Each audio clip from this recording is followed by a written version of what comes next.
મઠ ગામમાં વસ્તી ગણતરી કામગીરી અંતર્ગત ઓનલાઈન ફોર્મ ભરવાની પ્રક્રિયાનો પ્રારંભ ગામના પ્રથમ નાગરિક સરપંચ કાસમભાઈ કુંભાર દ્વારા કરવામાં આવ્યો। માતાના મઠ ગામમાં વસ્તી ગણતરી કામગીરી અંતર્ગત ઓનલાઈન ફોર્મ ભરવાની પ્રક્રિયાનો પ્રારંભ ગામના પ્રથમ નાગરિક સરપંચ કાસમભાઈ કુંભાર દ્વારા કરવામાં આવ્યો હતો। સાથે લખપત તાલુકા સમગ્ર વિસ્તાર અપીલ સરાહનીય કામગીરી સૌ કોઈ ઓનલાઈન પ્રક્રિયા જોડાઈ ડિજિટલ વસ્તી ગણતરી ઓનલાઈન ફોર્મ ભરાવવું। આ પ્રસંગે તલાટી મંત્રી પ્રવીણદાન ગઢવીએ સમગ્ર ઓનલાઈન પ્રક્રિયા અંગે માર્ગદર્શન આપી જણાવ્યું હતું કે ફોર્મમાં અંદાજે 14 જેટલા મહત્વપૂર્ણ મુદ્દાઓનો સમાવેશ કરવામાં આવ્યો છે, જેમાં પરિવારની વિગતો, સભ્યોની માહિતી, શિક્ષણ, વ્યવસાય, રહેઠાણ સહિતની માહિતી ઓનલાઈન નોંધવામાં આવે છે। ગામ લોકોને સરળતાથી ફોર્મ ભરી શકાય તે માટે જરૂરી માર્ગદર્શન અને સહાય આપવામાં આવી રહી છે। સરપંચશ્રીએ ગામના તમામ નાગરિકોને સમયસર ફોર્મ ભરી સરકારની આ મહત્વપૂર્ણ કામગીરીમાં સહકાર આપવા અપીલ કરી હતી। Report by Adam Notyar, Kutch care TV news bureau chief, Lakhpat taluka. આજે આપણી કચ્છ કેરની ટીમ અહીંયા માતાના મઠ ગ્રામ પંચાયતે આવી છે અને અહીંયા પ્રથમ નાગરિક આપણા સરપંચ શ્રી માતાના મઠના એમના દ્વારા જે અત્યારે ફોર્મની પ્રક્રિયા પૂર્ણ થઈ છે।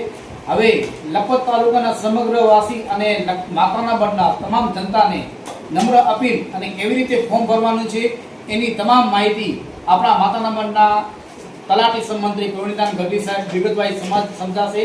આમાં બીજું કોઈ નથી, એકદમ સરળ પદ્ધતિ છે અને ખરેખર આ પદ્ધતિની અંદર ઓનલાઈન પ્રક્રિયા છે, 19 જેવા મુદ્દા છે જે આરામથી મોબાઈલથી પણ થઈ શકે છે। તો આવો આપણે જાણીએ કેવી રીતે આ ડિજિટલ ઓનલાઈન વસ્તી ગણતરી કરવાની છે અને કેવી રીતે ફોર્મ ભરવાનું છે। આ તમામ વિગત આપણને પ્રવીણભાઈ ગઢવી સમજાશે। સૌથી પહેલાં તો હું કચ્છ કેર ન્યૂઝનો અભિવાદન કરું છું। મારી ગ્રામ પંચાયતમાં તમે આવ્યા છો એ બદલ હું તમારું અભિનંદન પાઠવું છું। અને આ એક મુહિમ છે જે રાજ્ય સરકાર અને ગુજરાત સરકાર દ્વારા જે હાલમાં વસ્તી ગણતરી ચાલી રહી છે 2026માં, તેમાં કેન્દ્ર સરકાર દ્વારા એક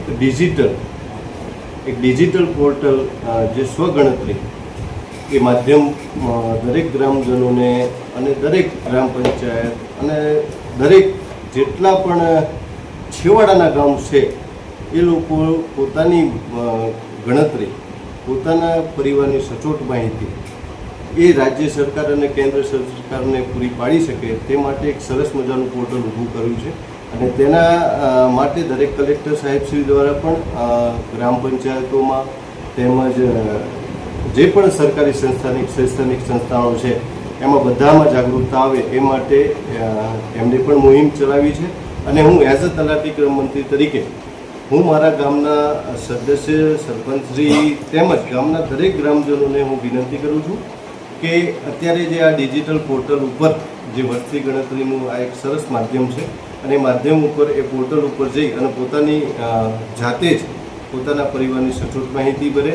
કાસમ જાકબ કુંભાર, સરપંચ શ્રી માતાના મઠ, કેન્દ્ર સરકાર અને રાજ્ય સરકાર દ્વારા જે વસ્તી ગણતરી 2026માં જે પોર્ટલ ઓનલાઈન જાહેર કરેલું છે તે તમામ ગામજનોને, ગ્રામ પંચાયતના સદસ્યોને હું વિનંતી કરું છું કે આ પોર્ટલ ઘરે જઈ આપણા મોબાઈલથી, લેપટોપમાં ખોલી ઓનલાઈન જે 15 મુદ્દા અંદર તમારા જે સચોટ માહિતી મળે ગામને ને ગામની માહિતી, તમારા ઘરની માહિતી જે સચોટ થાય એ આપણે રાજ્ય સરકારને પહોંચતી કરીએ। ને તમામ તાલુકાને પણ હું વિનંતી કરું છું કે તમે આ સરકારને તમે સપોર્ટ કરો તો આપણી માહિતી, આપણા ઘરની માહિતી તે સચોટ થાય એટલું કહી ને હું તમારે બધાને વિનંતી કરું છું। જય હિન્દ, જય ભારત।